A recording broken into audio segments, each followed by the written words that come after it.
दिया।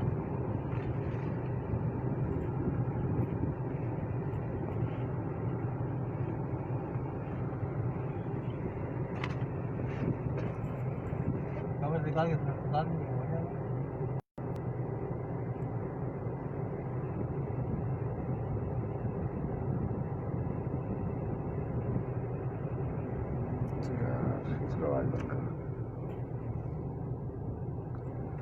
जी अस्सलाम वालेकुम, सभी को आदाब। आज़ादी की पूर्व संध्या पे आपसे कुछ बातें करनी थी, ख़ास तौर से इसलिए भी कि आज उत्तर प्रदेश की सियासत में एक बड़े नाम आज़म खान साहब का जन्मदिन है, जो समाजवादी पार्टी के कद्दावर नेता रहे हैं। उनके बहाने कुछ हम लोग आज बात करें, क्योंकि एक बहुत ही अभूतपूर्व संकट लोकतंत्र पे, ख़ास तौर से माइनॉरिटी से जुड़े हुए जो लीडरशिप है उनके ऊपर भी, जो एक्टिविस्ट हैं उनके ऊपर भी आज एक हमारे सामने चुनौती है। आज कुछ बातें हम लोगों को उनके बारे में भी करना चाहिए, जो बहुत सारे बेनाम लोग हैं जो जेलों में सिर्फ इसलिए बंद हैं कि वो एक ख़ास कम्युनिटी से ताल्लुक़ रखते हैं। जैसा कि आप जानते हैं, मैं पिछले दिनों पुलिस ने मुझे उनका कपड़ा पहनने का तरीका एक अलग तरह का है, इसलिए वो जेलों में बंद है। लेकिन हमको आज ये बात करनी चाहिए, जिसके लिए मैंने आपसे वक्त मांगा है, कि आखिर ये क्यों हो रहा है। आखिर वजह क्या है कि एक छोटा सा कोई, जैसे जेल में मेरे साथ एक लड़का बंद था मुशर्रफ, उसको सिर्फ उसकी बकरी ने एक महिला का दुपट्टा चबा लिया था, तो 17 दिन तक आकर के जेल में बंद रहे, सिर्फ इसलिए कि वो मुसलमान थे। क्योंकि ये इतना बड़ा गुनाह तो है नहीं कि इस पे कोई जेल चला जाए। कोई आदमी, एक अनाम आदमी जिसका नाम का कोई बहुत मतलब नहीं है कि हम आप उसको जाने, क्योंकि उसकी कोई ऐसी शख्सियत नहीं है, बावजूद उसके वो सिर्फ दाढ़ी और टोपी की वजह से 2 किलो आलू की चोरी में जेल में बंद है। और वहीं दूसरी तरफ हम देखते हैं कि एक कद्दावर नेता आज़म खान भी जेल में बंद हैं। कोई छात्र नेता AMU का हो, चाहे जामिया का हो, चाहे अलीगढ़ विश्वविद्यालय के लोग हो, JNU के लोग हों, सफूरा जरगर जैसे लोग बंद हैं, डॉक्टर कफील जैसे लोग बंद हैं। कश्मीर एक ऐसी रियासत जहां मुसलमान मुख्यमंत्री हो सकते हैं, तो वहां के 3 मुख्यमंत्री नज़रबंद कर दिए गए। सैफुद्दीन सोज साहब जैसे बड़े नेता जेल में बंद कर दिए गए। आखिर क्या वजह है? आज हमको, जब हम अपने पूर्व संध्या पे हैं अपनी आज़ादी के, तब हमको आज इस सवाल पे सोचना पड़ेगा, बात करना पड़ेगा कि वो बंद क्यों हैं। जहाँ तक मेरा मानना है, भारतीय जनता पार्टी जिस तरह का निज़ाम बनाना चाहती है और जिस तरह का हिंदुस्तान का सपना उसने 90 साल पहले देखा था, आज़ादी के बाद से जिस तरह का वो सपना देखते आ रहे हैं, और जिन जिन लोगों को उन्होंने उन सपनों में बाधा समझ करके मारा है, चाहे वो महात्मा गांधी हों, चाहे मुखबिरी करके जेल में भिजवाने का काम किया हो, जैसे लीलाधर वाजपेयी जैसे लोग हों, आखिर वो कौन सा सपना था जिसकी बाधा में जो लोग भी आए उनको मारे, और फिर जब आज उनको लग रहा है कि वो आबाद गति से बढ़ सकते हैं, तो एक नए तरह का भारत गढ़ने के लिए क्यों उनको लग रहा है कि ये ज़रूरी है कि कोई आज़म खान जेल में बंद हो, कोई महबूबा मुफ्ती जेल में बंद हो, कोई डॉक्टर कफील जेल में बंद हो। ये आज हम लोगों को याद करना होगा, समझना होगा, सोचना होगा, क्योंकि एक ओकेज़न भी है जब हम कल पूरा मुल्क जमहूरियत को सेलिब्रेट करेगा, और सिर्फ हम ही नहीं, पूरी दुनिया भी हमारे तरफ देख रही है कि हिंदुस्तान की आवाम जब अपने लोकतंत्र के सबसे बुरे दौर में है, तब वो कितनी सीधा है आज की तारीखों को लेकर के, 14 और 15 तारीख को लेकर के। मैं आपसे ये कहना चाहता हूँ कि आज़म खान साहब को सिर्फ इसलिए बंद किया गया क्योंकि वो उत्तर प्रदेश में मुसलमानों की एक बुलंद आवाज़ थे।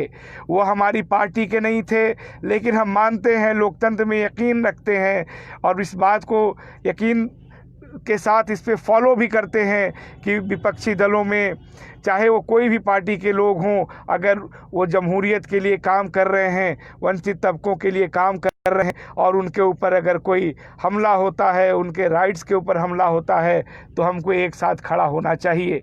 इसलिए कांग्रेस पार्टी तमाम विपक्षी नेताओं के जो जेल में बंद हैं, चाहे वो कश्मीर का मसला हो, चाहे वो आजमगढ़ खान साहब का ही मसला क्यों ना हो, हम इस पे संजीदगी से विचार करते हैं और उनके परिवारों के साथ, उनके लोगों के साथ अपनी हमदर्दी रखते हैं।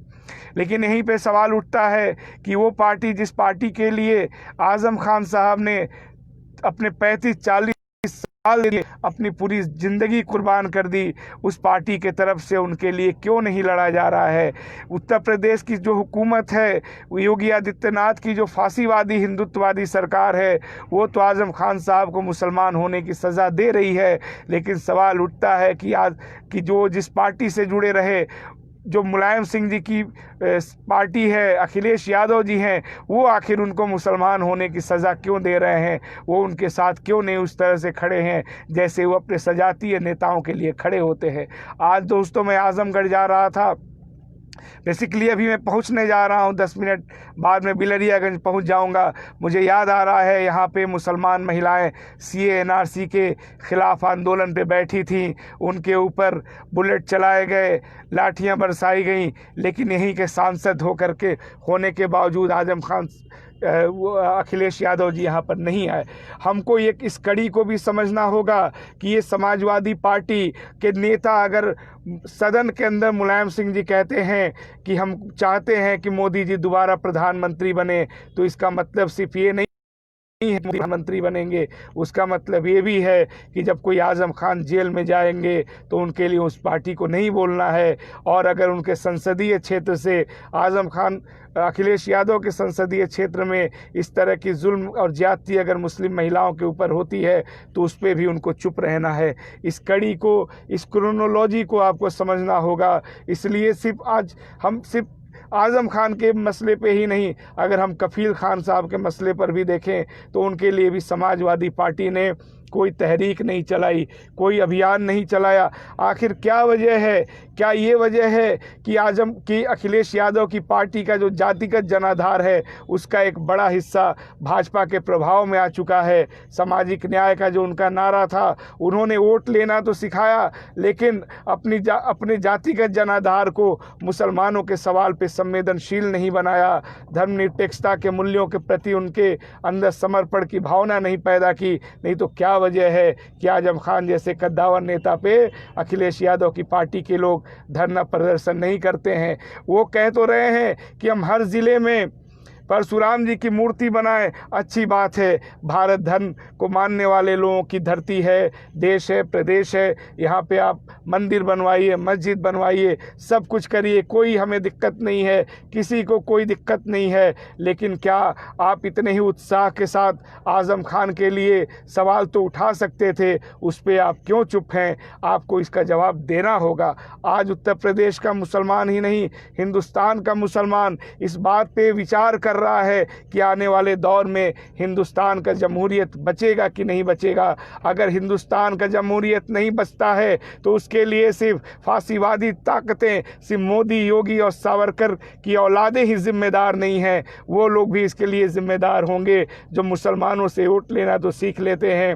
मुसलमानों का वोट और नोट पे अपने घर तो बड़े बड़े बना लेते हैं, लेकिन वो किसी आज़म खान के लिए खड़े नहीं हो करता हूं। समाजवादी पार्टी के नेताओं से अपील करता हूं और मैं अपना ये हक मानता हूं अपील करना, क्योंकि जमहूरियत में हम सबको एकजुट होकर के कई बार ऐसा वक्त आता है कि फांसीवाद के खिलाफ लड़ना पड़ता है। हम आपसे अपील करते हैं कि आप भाजपा के दबाव में मत आइए, उनके जेल जाने के या भ्रष्टाचार के किसी मामले में जेल जाने के भय से बाहर निकालिए, क्योंकि आज़म खान का जेल जाना ये पूरे सेकुलरिज्म के सवाल पे और आपका उस विचारधारा के, सेकुलरिज्म की विचारधारा के प्रति, समाजवाद के विचारधारा के प्रति जो आपका निष्ठा रहा है, जिसका आप दावा करते रहे हैं, उस पर भी सवालिया निशान है। और इससे सिर्फ आपकी पार्टी का नुकसान नहीं होता है, इससे हिंदुस्तान की जमहूरियत कमज़ोर होती है। इसलिए मैं आप सबसे अपील करता हूँ कि हम हम आज और कल 2 दिन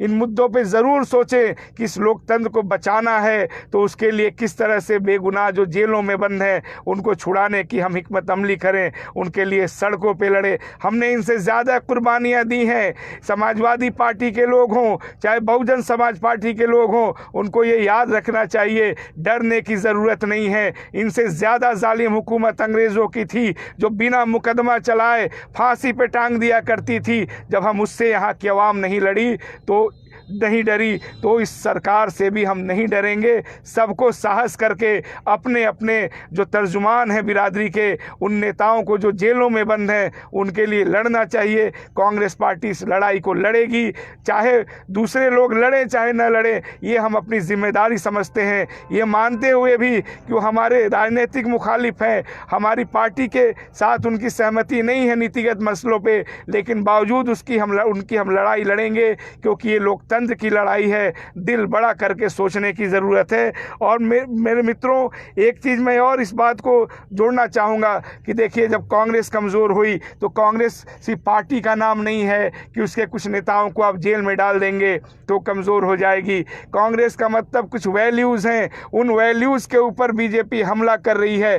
कांग्रेस का कमज़ोर होने का मतलब अक़लियतों का, दलितों का, आदिवासी के नेताओं का जेल में जाना, फर्जी मुकदमे किया जाना, इंस्टीट्यूशंस का कमज़ोर किया जाना, मीडिया का कमज़ोर किया जाना, इकोनॉमी का कमज़ोर किया जाना, पीडीएस सिस्टम का कमज़ोर किया जाना, मनरेगा का कमज़ोर किया जाना, हमारी एकता को कमज़ोर किया जाना। इस सब चीज़ों को कमज़ोर करने से कांग्रेस कमज़ोर होती है। और इसीलिए आज ये स्थिति बन रही है कि हम इन तमाम मुद्दों पे एकजुट होकर के नहीं लड़ पा रहे हैं, क्योंकि इंस्टीट्यूशंस को कमज़ोर किया जा रहा है। इसलिए आप सबसे मेरी अपील है कि चाहे वो डॉक्टर कफ़ील का सवाल हो, आज़म खान का सवाल हो, जामिया के लड़कों का सवाल हो, जेएनयू के नौजवानों का सवाल हो, कश्मीर के पूर्व मुख्यमंत्रियों का सवाल हो, सबकी रिहाई की मांग के लिए आज आज़ादी के पूर्व संध्या पे हमको आपस में बात करनी होगी, लोगों में जनमत बनाना होगा, तभी ये लोकतंत्र बचेगा।